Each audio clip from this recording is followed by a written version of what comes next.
বিষয়টিকে বোঝার জন্য আলোচনাকে আমি 3 ভাগে বিভক্ত করব।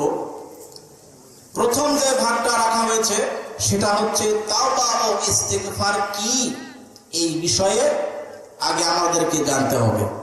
তাওবা ইস্তিগফার এটা কি জিনিস, এইটাই যদি আমাদের জানা না থাকে তাহলে সেটা নিয়ে কথা বলে লাভটা কি, কথা ঠিক কিনা? এরপরে দ্বিতীয় স্টেপে আমরা আলোচনা করব তাওবা ইস্তিগফার কেন করব, এটা করার গুরুত্ব কি, তাওবা ইস্তিগফার করলে কি ফায়দা, না করলে কি ক্ষতি, এই বিষয়ে আলোচনা আসবে দ্বিতীয় স্টেপে। তৃতীয় স্টেপে আমরা আলোচনা করব যদি তাওবা করার মতো কোনো জিনিস হয় তাহলে সেটা আমরা কিভাবে করব, কোন পদ্ধতিতে করব, কার নমুনায় করলে সেই তাওবা যথারীতি হবে এবং আল্লাহর দরবারে কবুল হবে। কথাগুলো আপনারা বুঝতেছেন? খুব মনোযোগের সাথে বসতে হবে। আমরা তো মাদ্রাসাতে পড়াই, এই জন্য ছাত্ররা যদি মনোযোগী না হয়, কিতাব বোঝানো ওস্তাদের পক্ষ থেকে কিতাব বোঝানো হয় না, আপনারা বেয়াদবি নেবেন না। যদিও আপনারা বয়সে আমার অনেক বড়, আমার অনেক সিনিয়র আলেম হয়তো নিচে আছেন, কিন্তু যেহেতু আলোচনার বিষয় সেহেতু অনেকটা ছাত্র ওস্তাদের মতোই হয়ে থাকে। কি বলেন আপনারা? মন খারাপ করবেন না তো? বিষয়টা স্পষ্ট করতে যদি একটু সময় লাগে আপনারা দিবেন ইনশাআল্লাহ। মুআজ্জাজ হাজিরিন, তাহলে আমরা প্রথম স্টেপ নিয়ে আলোচনা করি তাওবা ও ইস্তিগফার কি। মুআজ্জাজ হাজিরিন, এই বিষয় নিয়ে যদি আমরা কথা বলতে যাই তাহলে আমাদেরকে সর্বপ্রথম যে জিনিসটা জানতে হবে তাওবা। তাওবা শব্দের অর্থ থেমে থাকা, বিরত হওয়া, থেমে যাওয়া, অনুতপ্ত হওয়া এবং যেই কাজটা আমরা করতেছি এই কাজটাকে ভবিষ্যতে আর না করার সংকল্প করা। তো তওবা সাধারণত গুনার ক্ষেত্রে হয়ে থাকে। তওবার ইস্তিলাহি অর্থ হচ্ছে, পারিভাষিক অর্থ হচ্ছে গুনাহ।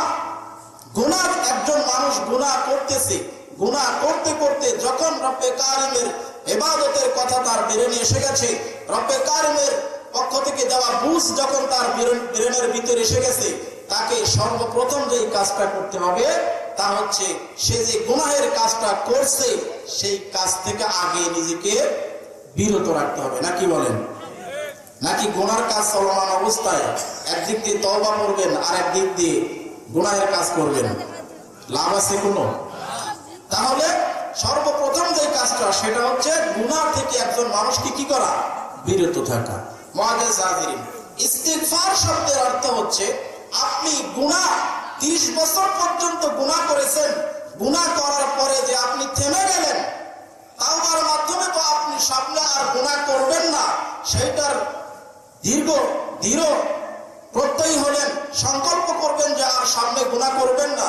কিন্তু পিছনে রেখে আসা 30 বছরের যেই গুনাহগুলো আপনার আমল নামার ভিতরে জমা হয়ে গেল, এগুলোর কারণে রব্বে কারিমের দরবারে যে আপনার মুআখাযা আছে, আপনাকে যে ধরা হবে, সেই বিষয়ে কিছু করণীয় রয়ে গেছে।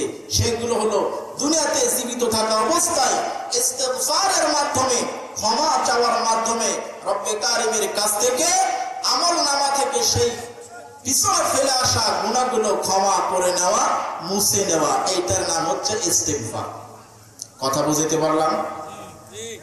মুআজ্জাজ হাজিরিন, তাহলে তওবা ইস্তিগফার কি এই ব্যাপারে আমরা সংক্ষেপে জেনে নিলাম। কথা সংক্ষেপেই বলা হবে, সময় অনেকটা ওভার হয়ে গেছে।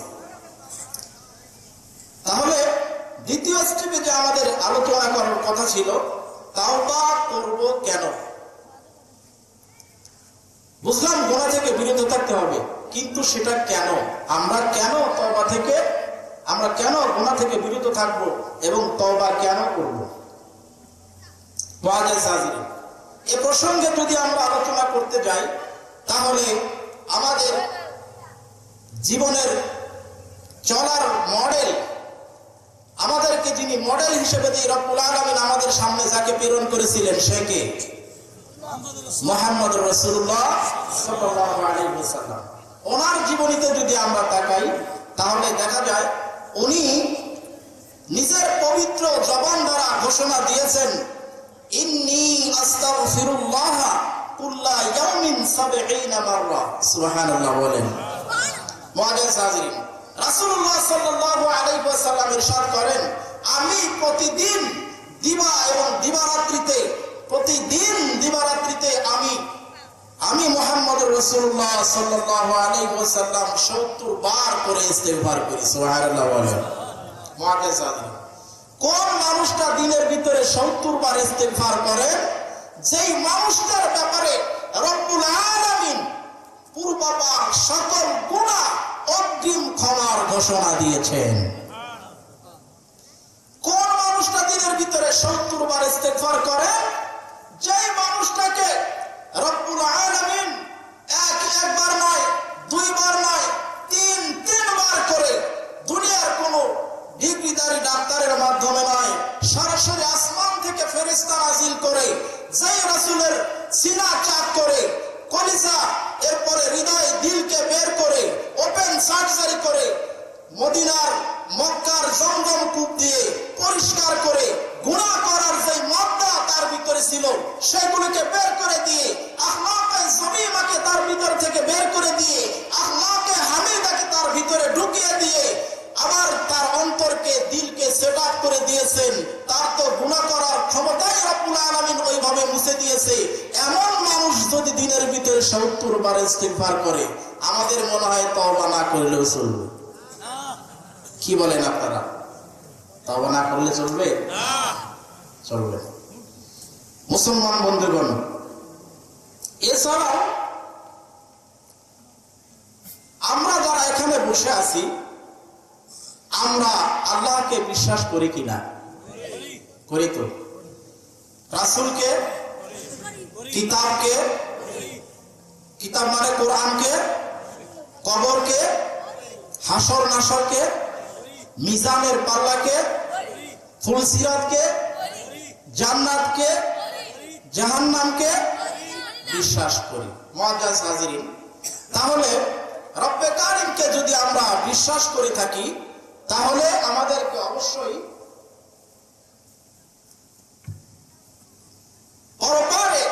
পরপারের জীবনকে আমাদের বিশ্বাস করতে হবে।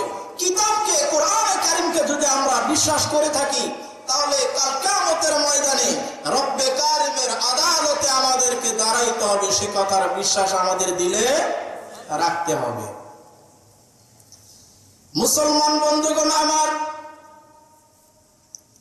একজন মানুষ যখন রব্বে কারিমকে রব বলে মেনে নেয়, আল্লাহ রব্বুল আলামিনকে রব বলে মেনে নেয়, আখিরাতকে আখিরাত বলে মেনে নেয়, সেই ব্যক্তিকে অবশ্যই রব্বে কারিমের আদালত সম্পর্কে তাকে মেনে নিতে হবে। রব্বে কারিমের দরবারে ইলাহিয়াতের ভিতরে কাল কিয়ামতের ময়দানে রব্বে কারিম মিজানের পাল্লা দাঁড় করাবেন। সকল মানুষদেরকে, সকল সৃষ্টিদেরকে, জিন এবং ইনসানদেরকে রব্বুল আলামিন তাদেরকে বিচারের কাঠগড়ায় দাঁড় করাবেন। আমরা এই জায়গার ভিতরে যেহেতু বসেছি, তার মানে আল্লাহকে মানি, আল্লাহকে বিশ্বাস করি, আর আল্লাহকে বিশ্বাস করি বলেই তো আমরা এই জায়গার ভিতরে এত কষ্ট করে শীতের ভিতরে বসে আছি। যেহেতু আমরা রব্বে কারিমকে মানি, তাহলে কাল কিয়ামতের ময়দানে আমাদেরকেও হাজির হতে হবে। ও মুসলমান রংপুরবাসী, তোমাদেরকে প্রশ্ন করি, আমরা এই জায়গার ভিতরে যেই মানুষেরা বসেছি, আমাদের জিন্দেগির ভিতরে গুনাহ করা আছে না নাই? আমরা গুনাহ করেছি কিনা? রব্বে কারিম প্রতিটি মানুষকে গুনাহ করার মাত্রা দিয়েছেন। এই কারণেই তো আল্লাহ রাব্বুল আলামিন বলেছেন, পৃথিবীতে আমি যত জাতিকে সৃষ্টি করেছি, মানুষ জাতি সর্বোত্তম জাতি। এই কারণেই তারা মাঝে মধ্যে গুনাহের ভিতরে লিপ্ত হয়ে যাবে। ইচ্ছা করে গুনাহ করবে না, কেউ বা ইচ্ছা করেও গুনাহ করবে, তারা মাঝে মধ্যে গুনাহের ভিতরে লিপ্ত হয়ে যাবে। আবার রব্বে কারিম, আমি মাওলার দরবারের ভিতরে তারা সিজদা দিবে, আমি রব্বে কারিমের কুদরতি দরজায় তারা করা নাড়বে, আমি তাদেরকে মাফ করে দিব। এই রকম করে বলেই আমি আজকে এই জাতিকে কিয়ামত পর্যন্ত লাস্টিং করাচ্ছি। তাহলে আমরা গুনাহগার, এইটা বিশ্বাস হয় তো? মুআজ্জাজ হাজিরিন, গুনাহগার যদি আমরা হয়ে থাকি, তাহলে রব্বে কারিমের দরবারে আমাদের মুআখাযা ধরা আছে না নাই? অবশ্যই ধরা আছে। কেন ধরা আছে? আপনি মানেন আর না মানেন, প্রতিটি মানুষকে আল্লাহ রাব্বুল আলামিন তার গুনাহের পিছনে এই দুনিয়াতেই প্রতিটি গুনাহের পিছনে একজন মানুষের প্রতিটি গুনাহের পিছনে আটটি করে সাক্ষী কায়েম করে রেখেছে। পালানোর উপায় আছে? কয়টা সাক্ষী? 8টা সাক্ষী। কি কি 8টা সাক্ষী? মুসলমান বন্ধুগণ আমার, রব্বে কারিম ইন্নাল্লাহা সামিউন বাসীর, আল্লাহ রাব্বুল আলামিন সবকিছু জানেন, সবকিছু দেখেন। এত কিছু দেখার পরে রব্বুল আলামিন কিয়ামতের ময়দানে আহকামুল হাকিমিন হবেন, প্রধান বিচারক, প্রধান চিফ হুইপ হবেন। তারপরেও তিনি কেন 8টা সাক্ষী একজন ব্যক্তির গুনাহের পিছনে নির্ধারণ করলেন? উনি নিজেই তো বিচারক, আবার নিজেই তো সবকিছু দেখেন, তারপরেও কি সাক্ষী রাখার কোন প্রয়োজন আছে? সাক্ষী রাখার প্রয়োজন আছে? সাক্ষী রাখার প্রয়োজন আসেনি? আপনারা না বলতেছেন সাক্ষী রাখার প্রয়োজন আছে। কেন আছে? মনে করেন আপনাদের রংপুর এলাকার এই পেটভাতা গ্রামের একটা ছেলে খুব ভালোভাবে লেখাপড়া করে হাইকোর্টের জজ সাহেব হয়েছে।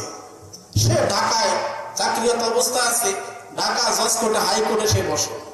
হঠাৎ করে মাহফিলের উদ্দেশ্যে অথবা তার ছেলের মেয়ের বিয়েতে 10 দিনের ছুটি নিয়ে সে বাড়িতে এসেছে। বাড়িতে আসতে না আসতেই রাস্তার যে আপনার চৌরাস্তার মোড়ে দেখা গেল দুই দলের গোলাগুলিতে একে অপরের সাথে গোলাগুলি করতে গিয়ে জজ সাহেবের সামনে একজন মানুষ মারা গেল। কে গুলি করছে? অমুকের ছেলে, সেটাও সে জানে। জানার পরে জজ সাহেব তার সময়কে পার করে, ছুটি পার করে সে চলে গেল তার কর্মস্থলে। এই কেসটা যাইতে যাইতে এক পর্যায়ে ওই জজ সাহেবের কোর্টেই হাজির হয়ে গেল। এখন বলেন, জজ সাহেব নিজেই তো দেখছে কে গুলি করছে, কাকে গুলি করছে, তারপরেও সে কি তার দেখা প্রত্যক্ষদর্শীর উপরে দেখার কারণে তার উপরে সে বিচার করতে পারবে? বাংলাদেশে আইনে সেই নিয়ম নাই। বরং মামলা চলার যে নিয়ম আছে, এই নিয়মেই তাকে সেগুলোকে রিসার্চ করার পরে সাক্ষী প্রমাণের ভিত্তিতে যেই ফয়সালা আসে, জজ সাহেব সেই ফয়সালা দিতে কি বাধ্য, যদিও সে নিজে দেখেছে। মুসলমান বন্ধুগণ আমার, রব্বুল আলামিন ঠিক তদ্রূপ প্রতিটি বান্দার গুনাহের সমস্ত কাজগুলো দেখেন। তারপরেও আল্লাহ রাব্বুল আলামিন বান্দার মুখকে বন্ধ করার জন্য প্রতিটা গুনার বিপক্ষে 8টা করে সাক্ষী দাঁড় করিয়েছে। প্রথম নাম্বার সাক্ষী তিনি যেটা দাঁড় করলেন, সেটা হচ্ছে বান্দা যেই জমিনের ভিতরে বসে গুনাহ করে। আল্লাহ রাব্বুল আলামিন কোরআন হাকিমের ভিতরে বলেন, ইয়াউমা ইযিন তুহাদ্দিসু আখবারাহা বিআন্না রাব্বাকা আওহালাহা। আল্লাহ রাব্বুল আলামিন বলে দিলেন, সর্বপ্রথম বান্দা তোমার বিপক্ষে যেই সাক্ষীটা দাঁড় করানো হবে, সেই সাক্ষীটা হচ্ছে তুমি যেই জমিনের উপরে বসে গুনাহ করেছো। কাল কিয়ামতের ময়দানে জমিনের মুখ খুলে যাবে।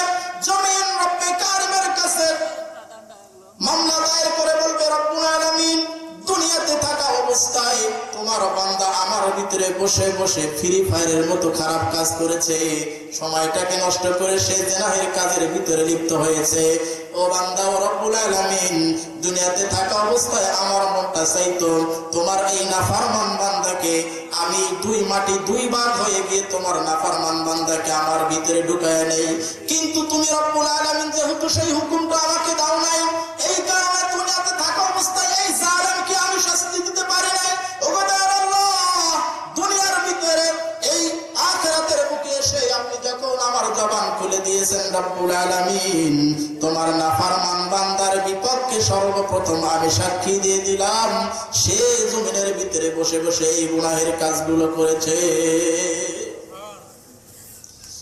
মুসলমান অপর আয়াতের মধ্যে রব্বুল আলামিন বলেন, ইয়া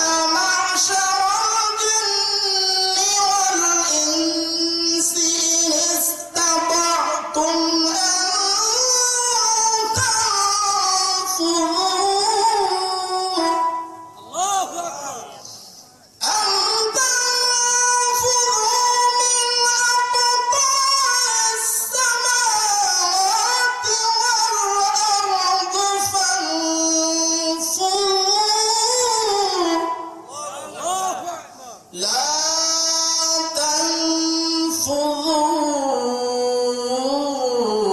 ইল্লা বিসুলতান। রব্বুল আলামিন বলেন, ও দুনিয়ার মানুষেরা, ও জিন জাতিরা, তোমরা রব্বে কারিমের নাফরমানি যদি করতে চাও তাহলে রব্বে কারিমের এই জমিনকে ছেড়ে দিয়ে অন্য কোথাও গিয়ে গুনাহের কাজ করো। রব্বুল আলামিন পরবর্তী আয়াতের ভিতরে আবার বলেন, আমার জমিনকে পার করে তোমরা কখনো যাইতে পারবে না।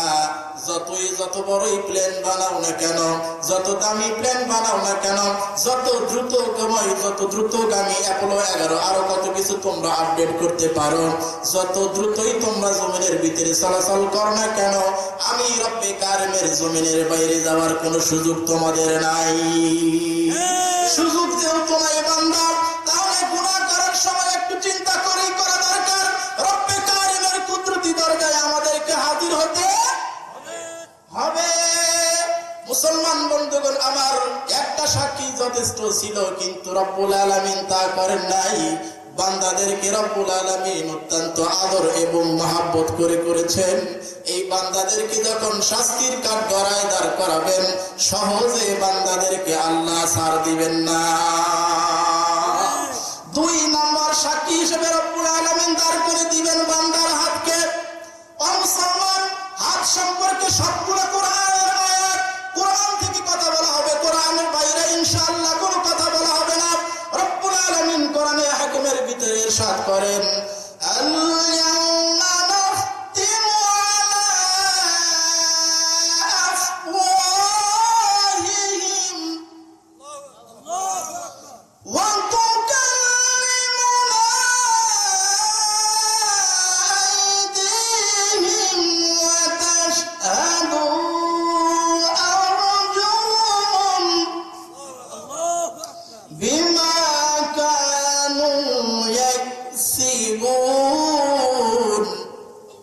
আল্লাহ রাব্বুল আলামিন জমিনকে যখন জবান খুলে দিবে, জমিন যখন বলতে থাকবে, রব্বুল আলামিন তোমার বান্দা আমার ভিতরে বসে বসে এই গুনাহের কাজগুলো করেছিল, বান্দা তখন সোজা সাপটা বলে দিবে, আল্লাহ জমিন আমার বিপক্ষে মিথ্যা সাক্ষী দিচ্ছে, আসলে দুনিয়াতে থাকা অবস্থায় আমি কোনো গুনাহের কাজ করি নাই। ঠেলার নাম বাবাজি।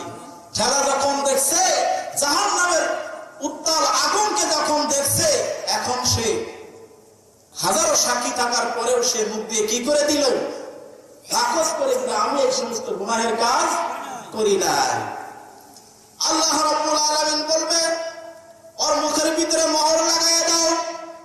দুনিয়াতে এই মুখ ব্যবহার করে তারা নানান ধরনের অপকর্ম করেছে, মুখটাকে বন্ধ করে দাও। ও মুসলমান বন্ধুগণ আমার, আল-ইয়াউমা নাখতিমু আলা আফওয়াহিহিম, তাদের মুখের ভিতরে সেদিন মোহর মেরে দেওয়া হবে।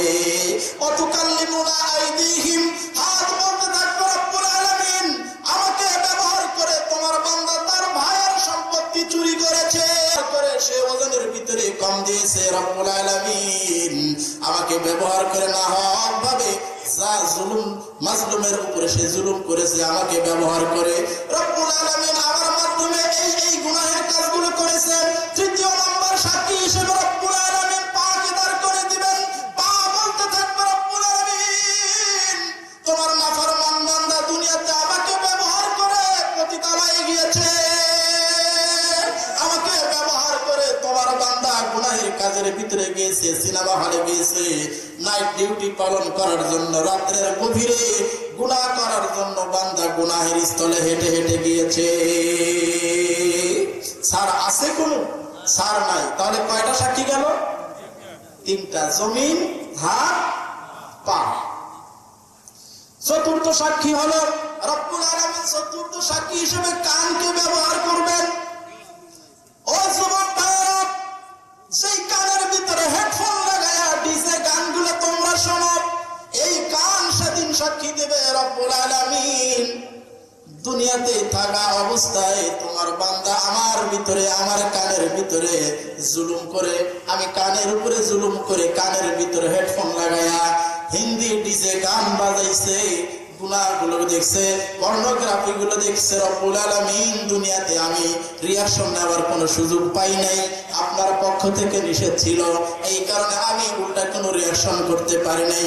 আজকে যখন আপনি রব্বুল আলামিন সুযোগ করে দিলেন, আর তাকে কিভাবে ছাড় দেই? আমি আপনার কাছে স্পষ্ট ভাষায় বলে দিলাম, আমাকে ব্যবহার করে তোমার বান্দা এই খারাপ কাজগুলো করেছে। চতুর্থ নম্বর সাক্ষী হিসেবে রব্বুল আলামিন কান ব্যবহার করবেন। পঞ্চম নম্বর সাক্ষী রব্বে কারিমের কাছে দান হয়ে যাবে চোখ। চোখ দ্বারা যে সমস্ত গুনাহের কাজগুলো হয়েছে, গুনার সবচাইতে বড় আলা এবং যন্ত্র হচ্ছে চোখ। এই কারণে রব্বুল আলামিন কোরআনে হাকিমের ভিতরে স্পষ্ট বলে দিয়েছেন, قل للمؤمنين يغضوا من أبصارهم ويحفظون فروجهم। হে মুমিনের দলেরা, তোমরা যখন জমিনের ভিতরে চলো, তোমার চক্ষু যুগলকে তুমি অবনত করে রাস্তায় চলো। চোখ দিয়ে একটা যখন মানুষ একটা গুনাহের কাজ দেখে, করোনার দিকে যখন তাকায়, সেখান থেকে চোখ থেকে কাজ করে ব্রেনের ভিতরে চলে যায়, ব্রেন থেকে তার কলবের ভিতরে আসে, এরপরে ব্রেন দিয়ে কলব দিয়ে সে ওই নারীকে কাছে পাওয়ার বিভিন্ন ধরনের ফন্দি আটতে থাকে। পর্নোগ্রাফির দিকে যখন একজন মানুষের চোখ আটকে যায়, তখন সে ব্রেন দ্বারা, বুদ্ধি দ্বারা এবং কলব দ্বারা সেইটা কিভাবে তার কাছে পায় সেই ধরনের ফিকির করে। এই কারণে চোখকে সংযত করার জন্য রব্বুল আলামিন বলেছেন, আর কাল কিয়ামতের ময়দানে তোমার বিপক্ষে দাঁড় করায়া দিবে চোখকে। চোখ দিয়ে তুমি কি কি গুনার কাজ করেছো। ও মুসলমান, বাঁচার কোনো উপায় নাই। চোখ বলে দিবে, বান্দা রব্বুল আলামিন তোমার নাফরমান বান্দা এই গুনাহের কাজগুলো করেছে। সেদিন তোমার বিপক্ষে তোমার অঙ্গ প্রত্যঙ্গ গুলো চলে যাবে। মুসলমান, তোমরা যেই শরীরের ভিতরে, যেই স্কিনের ভিতরে কত সুন্দর দামি দামি শ্যাম্পু লাগাও, কত দামি দামি ক্রিম লাগাও, বিদেশি ক্রিম লাগায়া নিজের শরীরটাকে, নিজের চামড়াটাকে সুন্দর করতেছো, সেই চামড়া পর্যন্ত রব্বে কারিমের বিপক্ষে, রব্বে কারিমের দরবারে তোমার বিপক্ষে সাক্ষী দিয়ে দিবে। এ প্রসঙ্গে রব্বুল আলামিন কোরআনে হাকিমের ভিতরে ইরশাদ করেন, হাত্তা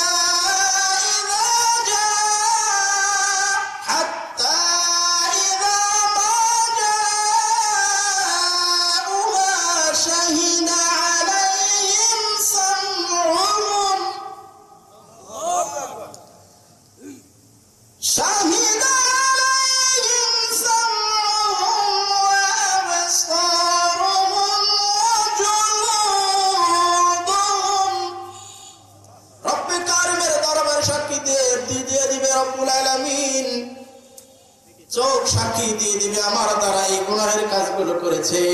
এরপরে ষষ্ঠ নাম্বার সাক্ষী হচ্ছে চামড়া।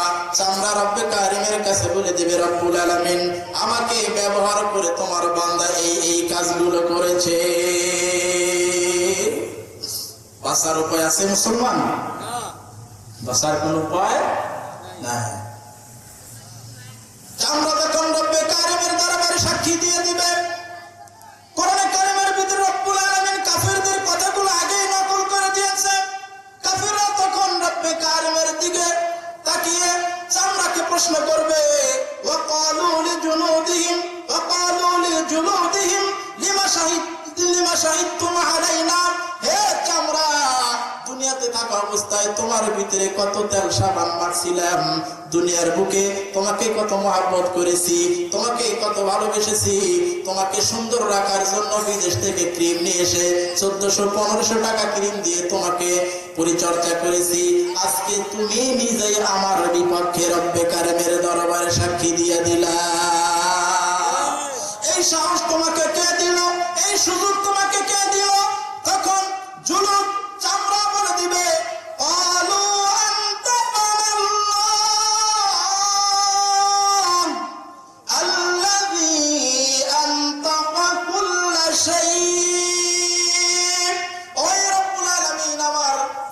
শক্তিকে, বাক শক্তিকে খুলে দিয়েছেন।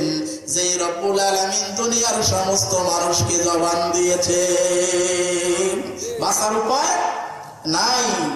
খালাকাকুম আউওয়ালা মাররাতিন ওয়া ইলাইহি তুরজাউন। যেই রব্বে কারিম তোমাদেরকে সৃষ্টি করেছে, যেই রব্বে কারিম সারা দুনিয়া সৃষ্টি করেছে, যেই রব্বে কারিমের দরবারে আমাদের সকলকে ফিরে যেতে হবে, আমরা বলে ওই রব আমাকে কথা বলার সুযোগ করে দিয়েছে। মুসলমান বাঁচার কোন উপায় আছে? আল্লাহ। 7 নম্বর সাক্ষী, এ সাক্ষী সম্পর্কে আমরা মোটামুটি সকলেই জানি, আমলনামা। 7 নম্বর সাক্ষী হচ্ছে কিরামান কাতিবিন। কোরআনে কারিমের ভিতরে রব্বুল আলামিন বলে দিয়েছেন কিরামান কাতিবিন ইয়ালামুনা মা তাফআলুন। আল্লাহ রাব্বুল আলামিনের দরবারে কিরামান কাতিবিন, 2 ফেরেশতা আমার 2 সাইডে দাঁড়িয়ে আছে। 24টা ঘন্টা সে ডিউটিরত অবস্থায় আছে। বান্দা গভীর রজনীতে কি কাজ করে ফেরেশতা লিপিবদ্ধ করছেন। ও মুসলমান, কিরামান কাতিবিন ফেরেশতা 2 জন মানুষের সাথে থাকে সদা সর্বক্ষণ। ভালো মন্দ নেকি বদি যা করে বান্দা সব কিছু লিখে রাখে আমলনামায়, সব কিছু লিখে রাখে আমলনামায়। জাহান্নামের আগুন থেকে বাঁচতে যদি চাই, নেক আমল ছাড়া কিন্তু কোনো উপায় নাই। মাওলা পাকের রেজামন্দি যদি তুমি চাও, গুনাহ ছেড়ে তওবা করে পবিত্র হয়ে যাও, গুনাহ ছেড়ে তওবা করে পাক হয়ে যাও। কিরামান কাতিবিন ইয়ালামুনা মা তাফআলুন।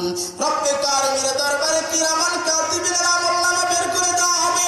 আমলনামা দেখে বান্দারা তখন কাফের গোষ্ঠীরা ভয়ে কাঁপতে থাকবে। ও মুসলমান বন্ধুগণ আমার, 8 নাম্বার সাক্ষী হিসেবে রব্বুল আলামিন আমলনামা পেশ করে দিবে। কিরামান কাতিবিন প্রথমত নিজেদের জবান দিয়ে রব্বে কারিমের দরবারে সাক্ষী দিবে। 8 নাম্বার সাক্ষী হিসেবে রব্বুল আলামিন তার আমলনামাকে পেশ করবে। আমলনামা যখন পেশ করা হবে, আল্লাহ রাব্বুল আলামিন এই আলোচনাটা করতে গিয়া ভিন্ন আঙ্গিকে আলোচনা করেছেন। কঠিন একটা অবস্থা বান্দাদের ভিতরে তৈরি হবে। এই করে রব্বুল আলামিন 8 নাম্বার সাক্ষীটার বচন ভঙ্গি অভিন্ন হয়ে গেছে। আল্লাহ রাব্বুল আলামিন বান্দাদেরকে জানানোর জন্য আগে কিতাবের ভিতরে সেই পরিস্থিতিগুলো তুলে ধরেছেন। বুঝেন রব্বুল আলামিন আমাদের উপরে কতটা দয়াবান। কাল কিয়ামতের ময়দানে গুনাহের কারণে তোমাদেরকে ধরা হবে, আর ধরার পরে কাফের গোষ্ঠীরা কি করবে সেই কথাগুলো আল্লাহ তাআলা কোরআনে হাকিমের ভিতরে অগ্রিম জানিয়ে দিয়েছেন, যাতে করে আমার সৃষ্টি একটা সৃষ্টিও জাহান্নামে না যায়। وَوُضِعَ الْكِتَابُ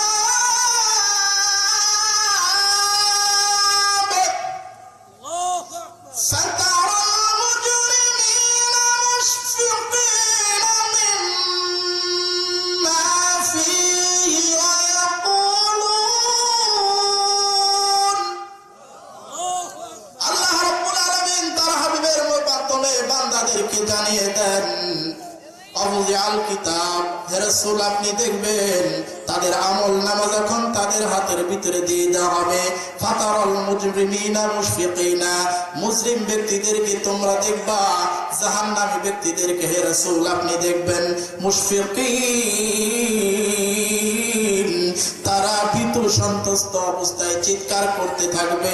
চিৎকার করতে করতে বলতে থাকবে, ইয়া ওয়াইলাতানা মা লিহাযাল কিতাব, ইয়া ওয়াইলাতানা মা লিহাযাল কিতাব। হায় আফসোস, এটা কেমন কিতাব রে, এটা কেমন কিতাব। লা ইউগাদিরু সাগীরাতাও ওয়ালা কাবীরা, ছোট থেকে ছোট আমলটাও তো এই জায়গার ভিতরে ছেড়ে দেওয়া হয় নাই। মুসলমান খুব ভালো করে বুঝবেন, মুসলমান বন্ধুগণ আমার, এখান থেকে কিছু খোরাক নিয়ে যান। কাল কিয়ামতের ময়দানে জাহান্নামী ব্যক্তিদের হাতের ভিতরে যখন তাদের সামনে যখন আমলনামাকে তুলে ধরা হবে, আফসোস করে বলতে থাকবে হায় আফসোস, মা লিহাযাল কিতাব লা ইউগাদির সগীরাতাও ওয়ালা কাবীরা। আল্লাহ, দুনিয়াতে থাকা অবস্থায় বাবির দিকে একটু তাকিয়েছিলাম তেরা নজরে, সেইটাও দেখি আমলনামার ভিতরে জমা হয়ে গেছে।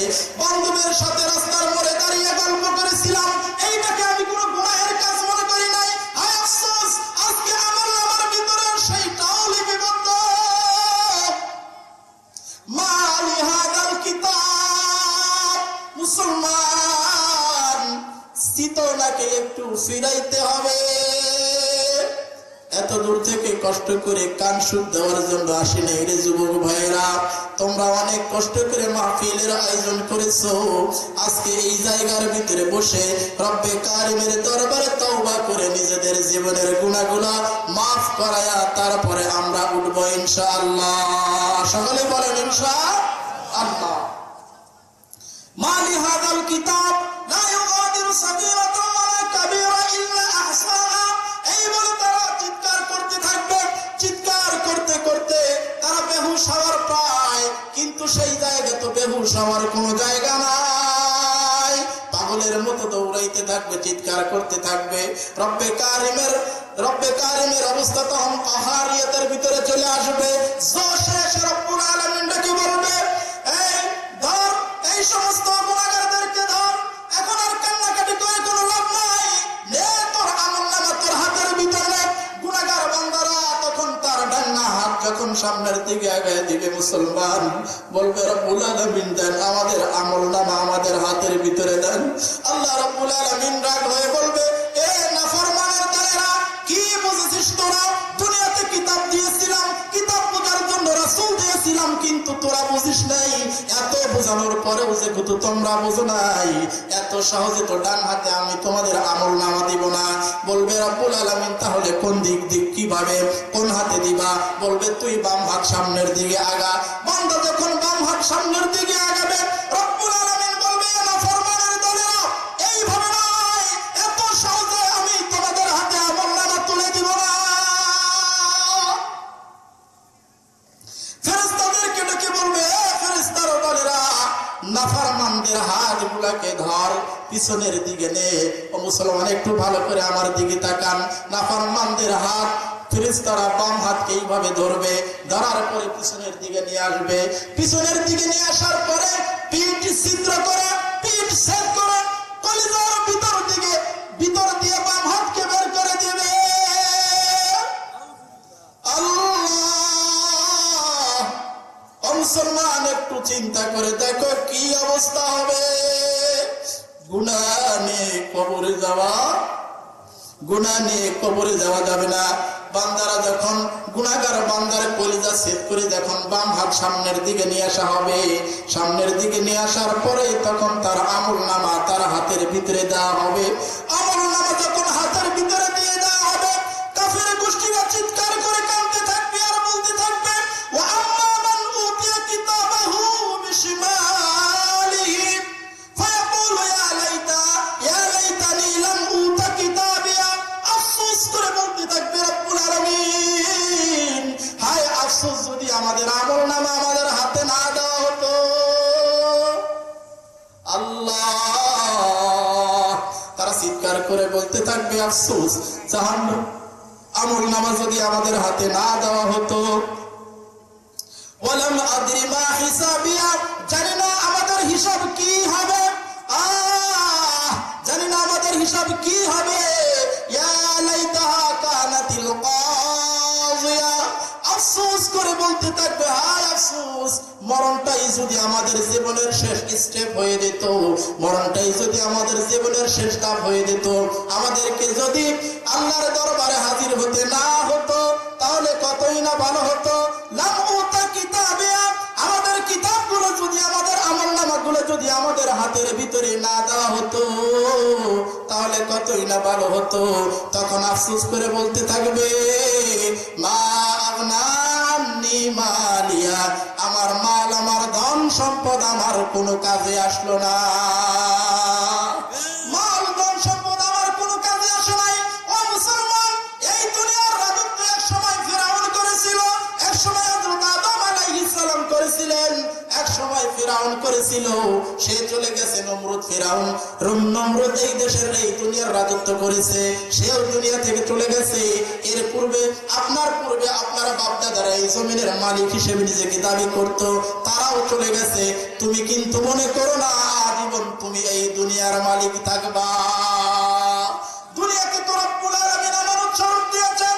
এই দুনিয়াতে থাকা অবস্থায় রব্বে কারিমের কুদরতি দরজায় যদি কিছু করে যেতে পারো, রব্বে কারিমকে খুশি করার জন্য সদকায়ে জারিয়া যদি কোনো কিছু করে যেতে পারো, তোমার জমিনটাকে যদি তুমি জন উন্নয়নমূলক কিছু কাজে ব্যবহার করতে পারো, তোমার জমিনটাকে যদি কোনো বৃদ্ধাশ্রম বানাইতে পারো, তোমার জমিনটাকে যদি তুমি আশ্রয় কেন্দ্র বানাইতে পারো, তোমার জমিনটাকে যদি তুমি এতিমদের থাকার জায়গা বানাইতে পারো, তোমার জমিনটাকে যদি আলেমদের গবেষণাগার বানাইতে পারো, তোমার জমিনকে যদি কিতাব আদি রাখার জায়গা বানাইতে পারো, তোমার জমিনটাকে যদি তুমি মসজিদে দিয়ে মসজিদ বানায় যাইতে পারো, কাল কিয়ামতের ময়দানে তোমাকে আফসোস করতে হবে না। এই কথা বলে আফসোস করতে হবে না।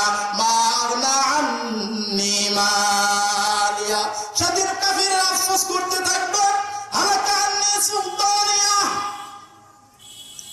আহা, দুনিয়াতে থাকতে আমরা ক্ষমতার অপব্যবহার করেছিলাম।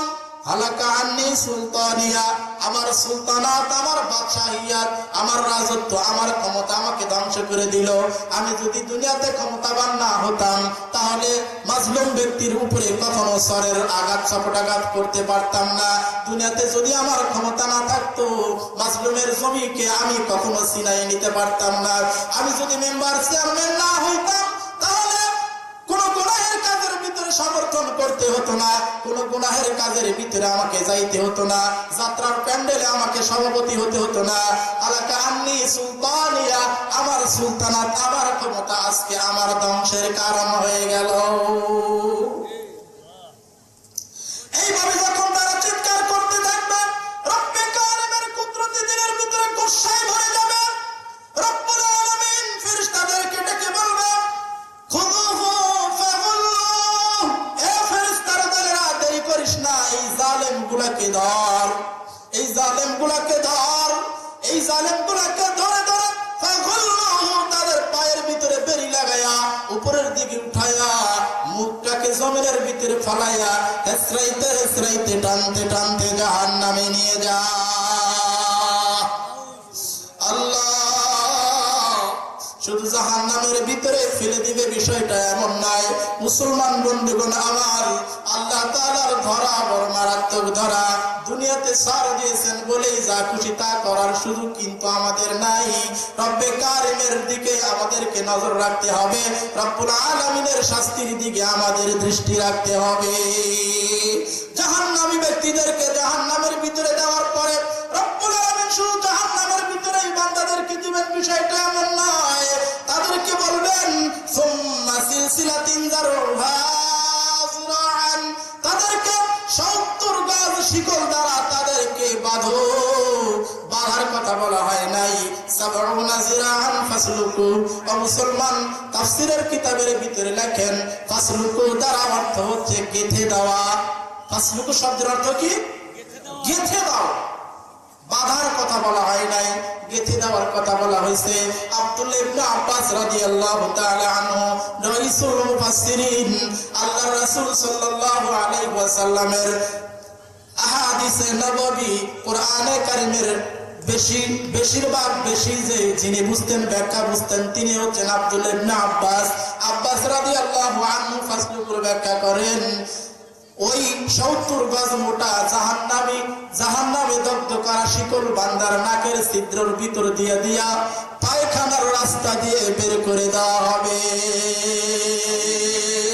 ও মুসলমান, একটু চিন্তা করে দেখেন, এই পরিস্থিতি যদি আমার আপনার হয় কি অবস্থা হবে? জাহান্নামের আগুনে জ্বলার ক্ষমতা আমাদের আছে তো? জাহান্নামের আগুনে জ্বলতে পারবো তো? দুনিয়ার আগুনে হাত রেখে দেখো, পুনরায় পাপ তুমি করার আগে অনুভব করে দেখো আগুন তা জলসানো যন্ত্রণা কেমন লাগে কি করে ভাবছো তুমি জাহান্নামে কিছুদিন পুরে ঠিক পাবে জান্নাত একটু সইতে কি পারবে তুমি দুনিয়ার আগুনে রেখে দেখো দুনিয়ার আগুনে হাত রেখে দেখো পুনরায় পাপ তুমি করার আগে অনুভব করে দেখো আগুনের তাপ জলসানো যন্ত্রণা কেমন লাগে কি করে ভাবছো তুমি জাহান্নামে কিছুদিন পুরে ঠিক পাবে জান্নাত একটু সইতে কি পারবে তুমি দুনিয়ার আগুনে রেখে দেখো